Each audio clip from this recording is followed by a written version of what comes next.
Did you know one simple unexpected habit could quietly help you live to 100?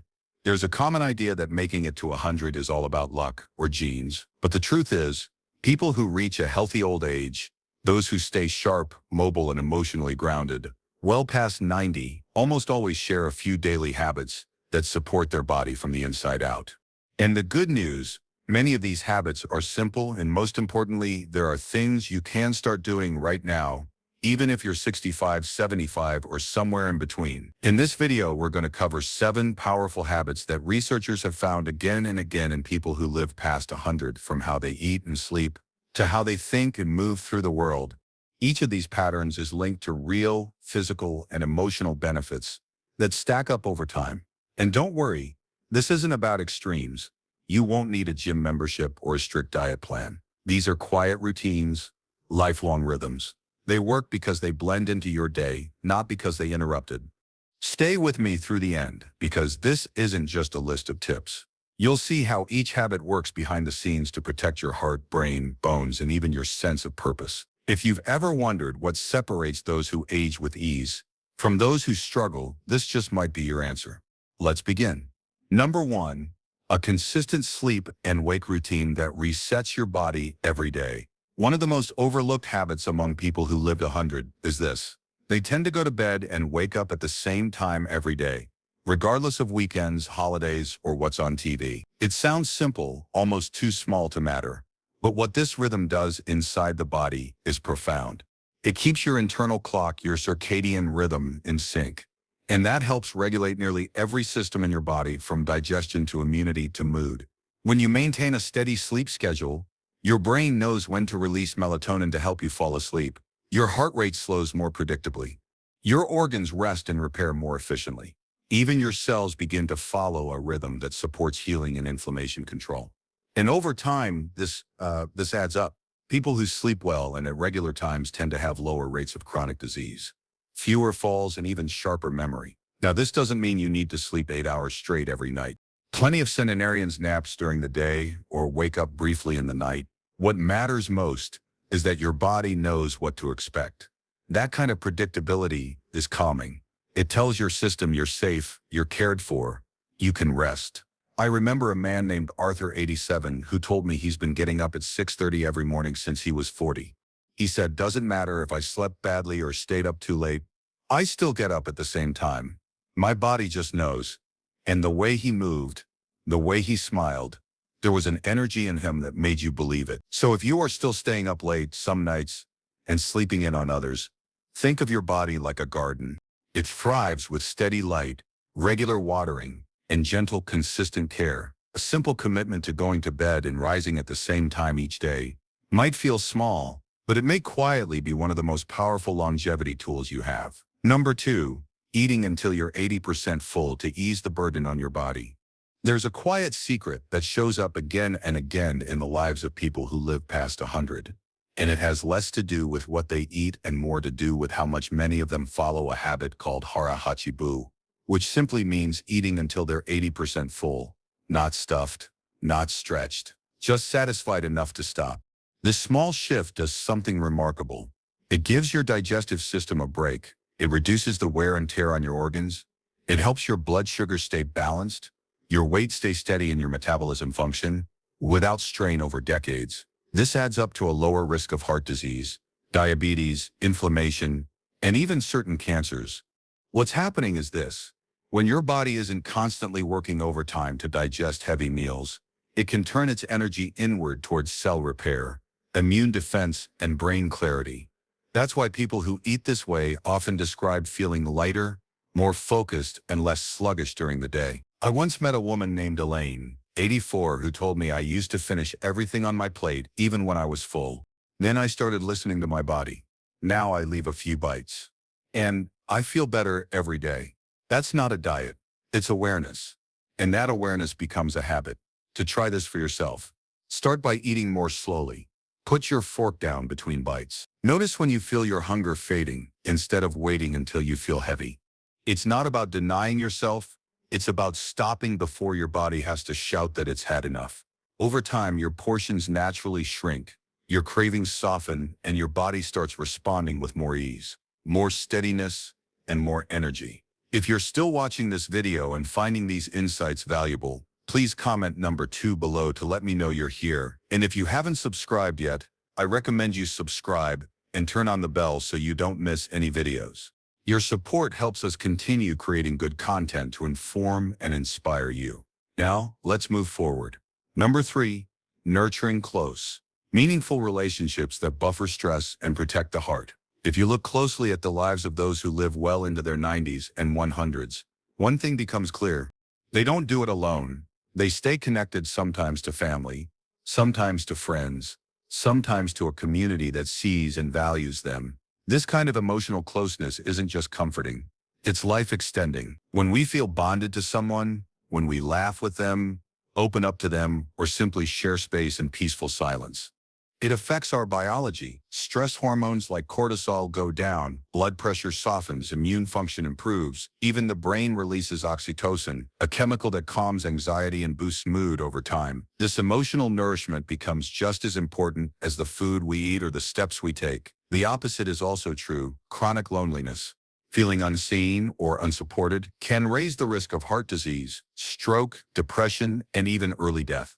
That's why people who regularly speak with loved ones, eat meals with others, or engage in community life often age with more vitality and resilience. I remember a man named Harold, 86, who lost his wife and felt himself starting to fade. Then he began meeting a small group of friends every Tuesday for coffee. Nothing dramatic, just simple connection. After a few months, he told me I started smiling again. Not because anything big changed, but because I didn't feel invisible anymore. That's the power of being emotionally seen. So whether you have one trusted friend or a group you enjoy, or make time for those connections, call the person you've been meaning to say yes to lunch, reach out even when it feels easier to withdraw. Because while diet and exercise are important, it's often relationships that hold the thread of life together as we age and keep it strong all the way through. Number 4. Walking or doing light movement every day to keep the body strong and steady. You don't have to run marathons or lift heavy weights to stay healthy in your later years. In fact, many people who live to 100 do something far more sustainable. They walk, they move lightly, but consistently, whether it's through the garden, down the street, or around the kitchen. While preparing lunch, they make movement a part of their day. Not a chore, but a rhythm. This habit works because it gently stimulates every major system in the body. It supports heart health by improving circulation. It maintains bone density and joint flexibility. It strengthens the muscles that help with balance and posture.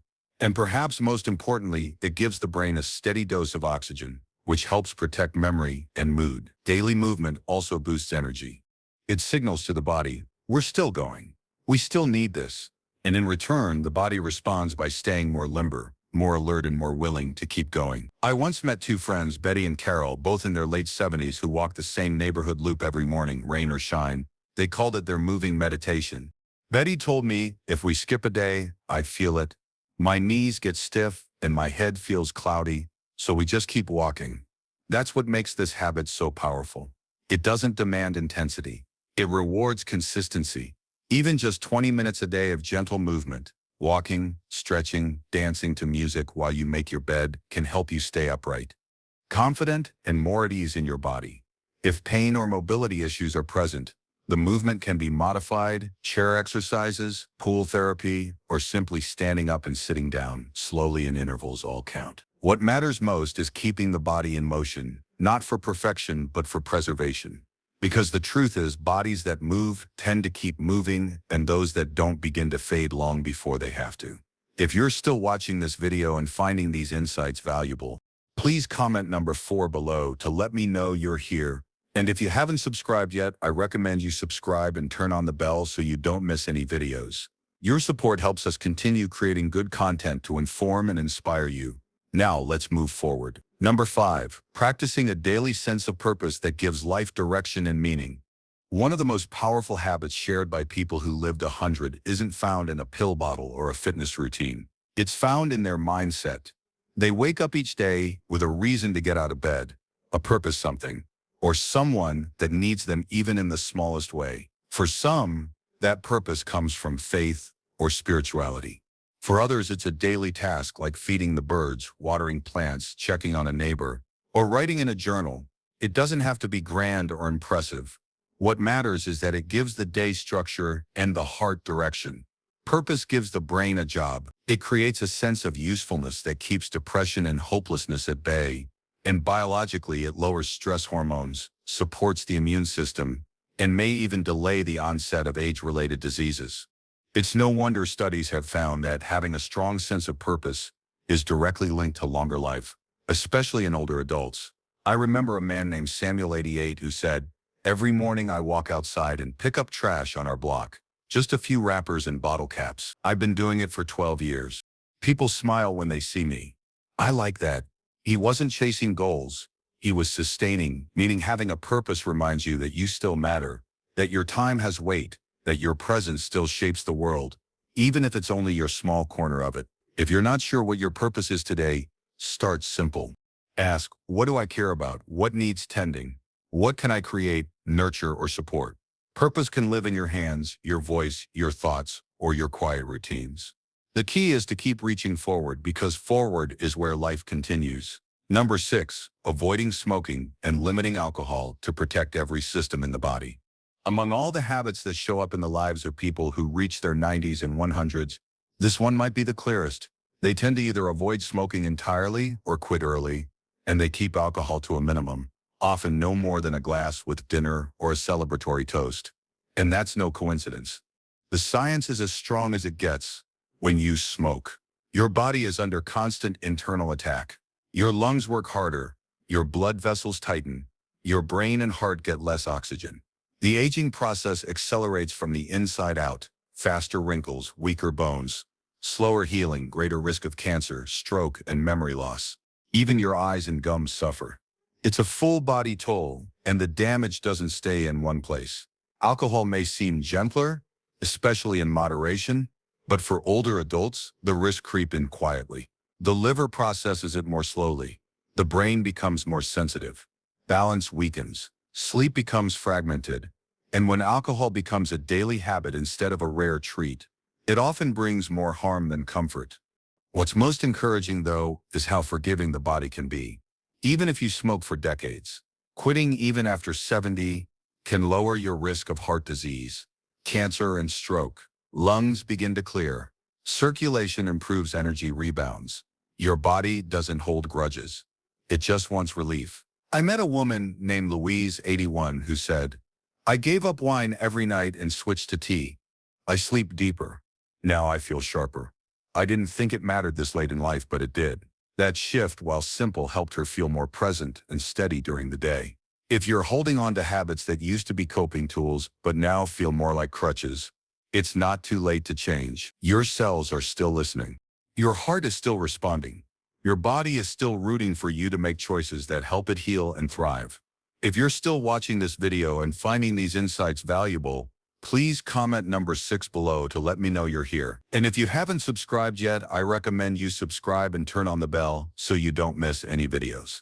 Your support helps us continue creating good content to inform and inspire you. Now let's move forward. Number 7, keeping your brain active through daily learning and curiosity. The people who reach their late 90s and beyond with their minds still sharp almost always share one quiet trait: they keep learning.